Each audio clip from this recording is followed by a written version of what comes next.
Afternoon, guys. Hope everybody's having a wonderful day and getting ready for this big holiday we got coming up. You guys don't eat too much turkey now. Anyway, I thought I would read this letter. The letter is, it's a two-part letter, and it comes from Mr. John Sears to my father and Mr. Raleigh Flores. At the time, I'm going to give you all a little background on what was going on. At the time, my father and Mr. Flores went in together and purchased a lot of fowl, as you'll see in this letter coming up. And later on, they divided the fowl, and I'll break it down to you and let you know who got what during the process of this letter. So, without further ado, this letter came after the chickens. Actually, it's a letter of pedigree on the chickens, or authenticity, whatever you want to say. It's him telling them what the bloodlines are and how they're bred. So without further ado, let's get to Mr. Sears' letter. Letter. Dear Mr. Flores and Mr. Ferguson, will give you the bloodlines of your fowl. I hope they got there okay. Number 1, cock. Band number 183 is a purebred Simon McFlaherty Gravedigger, and in little parentheses up here or right above it, he says hatch.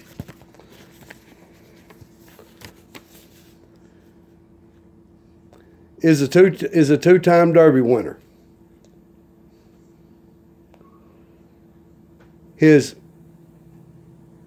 McFlaherty Gravedigger hens are green leg. One is toe marked in and out left, and he shows a little picture of the feet on the letter. I don't know if you can see that, but see a little picture of the 2 feet right there and the mark on it.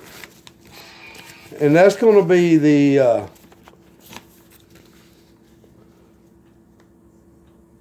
other is a full sister to the cock. Band numbers 105, 182. I believe that's what he's saying. It's 105 dash, looks like a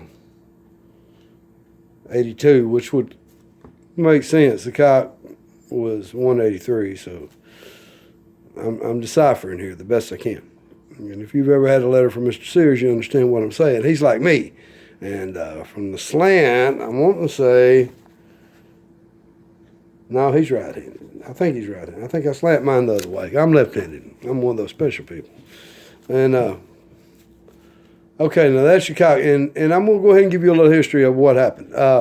They got the fowl, they got the Gravediggers, and at the time that they split the fowl, Mr. Flores got the original cock, which was the 183 cock. And I believe the 105 hen. I could be wrong. This has been 20 plus years ago, or actually longer than that, a lot longer than that, almost 40 years ago. So y'all forgive me if I'm wrong, and I was still just a young teenager. And I believe, and I know my father got the first son, which was out of that cock and hen, and the other hen, which was the full sister to the cock. He got the 183 hen, I believe. So the first mating for us after the fowl was split on the Gravediggers was a nephew to an aunt, because that hen was an aunt to him on his daddy's side. And I'm going to go ahead and elaborate a little bit more on this here, because the Gravediggers are the family that we still have. The cock looked exactly like that last Gravedigger cock I posted a picture of, a medium colored red cock tall, really well built, medium color red, not lemon. The first son, the son that my father kept, was a lemon hackle son. He was a lemon. The first son out of him was lemon hackle. And we continued to breed those chickens, and they continue to come both colors, as you can see now. You still see both colors. You see the lemon hackles, and you see the medium colored ones. Usually the medium colored ones will come more with a blue leg. The lemon ones usually always come more of a lime green leg. And that's just something that I picked up on over my many years with them. So we started actually here, when the fowl was divided, we actually started with a nephew and an aunt. And that's what they all have derived from over the years. And so that was your Gravediggers, your Simon McFlaherty Gravediggers. Now we'll go on to the next, we'll finish the letter. And the next pair was a pair of muffs, the Berg Muffs. Berg Muff stag number 141, Berg Muff pullet number 34. That pair went to Mr. Flores at the time of the separation of the fowl. I remember watching one stag spar out of them, or maybe even show out of them, but they were really powerful fowl, extremely powerful. And that's pretty much all I know about them. They wasn't a pile blue. They were a really dark blue and red hackle, red saddle, blue reds, and with a black muff. And that's as much as I can remember, truthfully. And they hit real hard. Real hard. North Britons. Number 1 North Briton cock. Cock number 59, a 3-time Derby winner, is dark red. This is the cock, the North Briton cock was the family of white hackles my father kept. North Briton hen, number 212. North Briton hen, number 77. Ace in parentheses out beside the 77 hen. Mr. Sears really liked this 77 hen. Evidently, he probably done bred her before. These North Briton fowl that my dad kept, they were cherry red, dark red, white tail, beautiful plumage, medium station, medium to medium high station. They extremely powerful. Never was matched on bottom as far as being able to absorb punishment. And that's me being totally honest, and I'm going to be totally honest some more. That's probably going to hurt some of your feelings. What happened to the North Briton fowl? We bred them, and what Mr. Sears also said on a phone conversation to my father or Mr. Flores, or both of them, was that he recommended that we breed the North Briton cocks over the Gravedigger hens. And he was right. The best North Britons we ever had a Gravedigger mama, because they were half of that Gravedigger. And I'm going to tell you my theory on why. And when you bred them vice versa and put a Gravedigger cock over a North Briton hen, they wasn't the quality of fowl. They come out fighting good, but they held their bottom. But what happened to the North Briton fowl is after my father passed, I got rid of them, and I didn't sell them. I put them in a hole. We didn't sell chickens back then. They were, like I said, extremely powerful, extremely a lot of bottom to them, more bottom, unmatched bottom. They could take a ton of punishment and held their power. Their problem was, the reason I couldn't keep them is they lacked gameness. They wouldn't quit and run off. We actually had one quit and run off. And he was a line bred one back to the daddy's side. what they would do is when they'd get in a long, hard fight, they would start standing around. They wouldn't fight unless they were pushed, in other words. And I know you've all seen that. And we're talking about the legal days, so I'm not talking about nothing illegal. When a cock hit at them, they'd hit back at him real hard. And I'm talking about after the fights got slow and the roosters are down. And they're fighting out of their heart. Well, to me and all the old timers, they had a word for that. That's called sulling, which is the same as him screaming and running off. If he can open both eyes, or if he can feel that rooster next to him, and I've talked about this before, even if he don't have an eyes, he can feel that rooster next to him, and he's turning away from him instead of going to him, he's quitting. And he throw a lick every now and then. That's pretty much because he felt desperate and had to. At the lower levels, they was extremely successful with an extremely high rate win percentage, because here's what would happen. They would meet fowl and they would hit fowl and they would crush fowl, and they looked good doing it. But after my father passed and I moved into the higher levels of the sport with the tougher competition, what would happen is they would hit fowl and fowl would hit back just as hard. And then I seen that trait, that when the fight got slow, because this other fowl wasn't folding like the lower levels were. These tougher, higher competition, these better roosters could hit you just as hard as you hit them. And they were game, and they wanted to fight. So that's the reason they had to go. And that's just me being honest with you guys. I'm not sugarcoating anything. And that was our North Britons. They were beautiful fowl. Matter of fact, I look at fowl today and say, my God, I got rid of better fowl than it. Sorry. And it's true, they were beautiful and strong, but they just lacked that want to. And without the want to, nothing else counts. Sorry. Let's move on.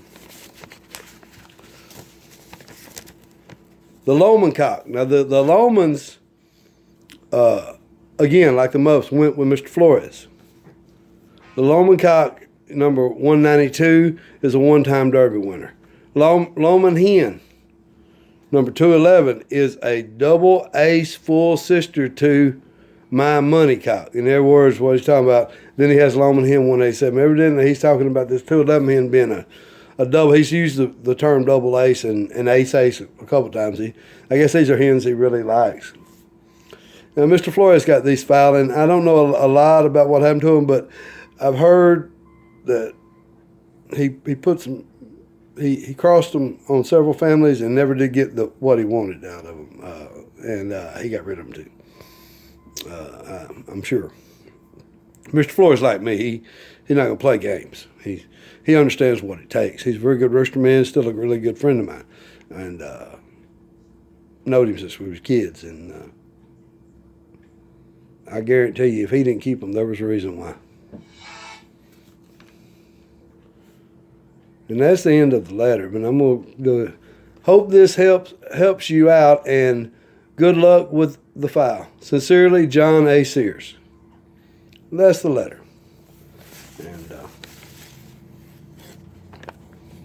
I'm going to keep this forever. Now that it's been located, we're going to frame it, and it'll be in my family for many, many years after I pass. Verification on the Gravediggers, because as far as I know, none of the other bloodlines that he sent us still are in existence in our hands or in our friends' hands. The Gravediggers stood the test of time, the rest didn't. Let's just leave it right there on that. The Gravediggers have did everything that I have ever wanted them to do. If they didn't, they wouldn't be here. Trust me. I have conditioned, fed, handled some of the best hatch cocks that I've ever seen. And therefore, I would have had access to them if I would have wanted them. But as you can see, what I have the Gravediggers. And they suit me. And that don't mean they're going to suit everybody else. Like I've talked about before, all fowl don't fit every person. And other breeders have talked about the same thing. They fit me. They're straightforward, extremely aggressive, and get mad when tagged. You reach out and tag one, you better hurt him. You better finish him because you can get you another gear in the right direction. That's the direction I look at. I want a rooster to fight harder when he's hurt than when he's fresh. But that's just me. And I've kept them. I love them, and I'm sure they'll be in my family for many years to come. And I thank Mr. Sears and Mr. McFlaherty for the chance to own these fowl, and I will always be in debt to those guys. Mr. Sears for making the deals and getting it done, and Mr. McFlaherty for being the excellent breeder for putting these fowl together. And I've never heard anybody say anything bad about the Gravedigger line, and not very many people have them. I don't think very many people have them anymore. But there was a lot of people that did have them, and they all say the same story. They wish they had them again. And I'm so glad that I had the sense to see the positive qualities in them. Now, they're not perfect. Nothing is. You're dealing with a sport that is extremely competitive. You're dealing with a sport that you're not going to win them all. And if anybody tells you they do, run, because Pinocchio's nose is going to hit you in the face because everybody gets their ass eat up. Here's the way that now that we're on this subject, I want to go ahead and elaborate on one thing. Here's the way you judge your record book. I see people on here, 85% win record with these. Okay. First of all, in order to obtain a win record at all, you need to have showed at least 10 of them. At least 10 of them in the same season for a win record. You say that contained them. That don't mean you hacked one every 5 years for 25 years. You'd have to hack one for 50 years to get a win record. Okay? You need to have showed it, and I'm not talking about your whole family. I'm talking about one family. This is the way that we conduct our win percentages. We don't go off of Derby wins at all. We never counted a Derby win as a win percentage. What we count is an individual bloodline. What that family done for us that season. And we do that with every one of our bloodlines. Back in the legal days.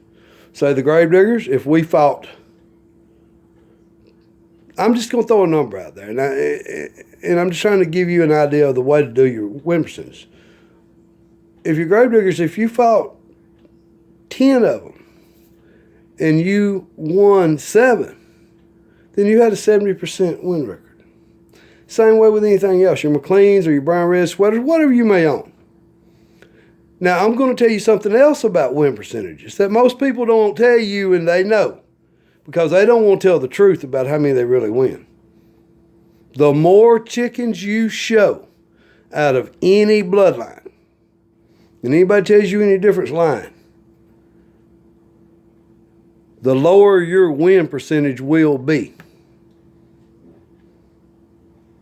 In other words, it's easier to win 7 out of 10 than it is to win 70 out of 100. You see what I'm saying? That's just plain old horse sense. That's 3rd grade math. And if you've ever been there and done that, you know what I'm talking about. The more of a family's bloodlines you show, the lower your win percentage will be on that. The more of them you show is going to count more against them because you're not going to maintain that extremely high win percentage if you're fighting a high volume of those cocks because you're going to meet more cocks. I hope that makes sense, but it's true. If it don't make sense, try it. You go show 100 of your pure whatevers or your pure rocket fire white muff doms, and you come back and tell me how many you won versus you show 10 of them. I guarantee you your win percentage will be less on the higher number, not more, if you're doing an accurate percentage. I hope this helps you guys, and I really enjoyed reading these letters for y'all. This is a part of my family's history, and it's something that I've been trying to find. I knew we had it. I just couldn't find it. I've seen it several times in my lifetime, but I just hadn't seen it in a long time. And God bless her, my sister found it for me at my mother's house. And I was so pleased, and we're not going to let it get away again. We're going to frame it and hang it somewhere, so it'll be always in our family. Again, happy holidays. God bless you guys. Thank you.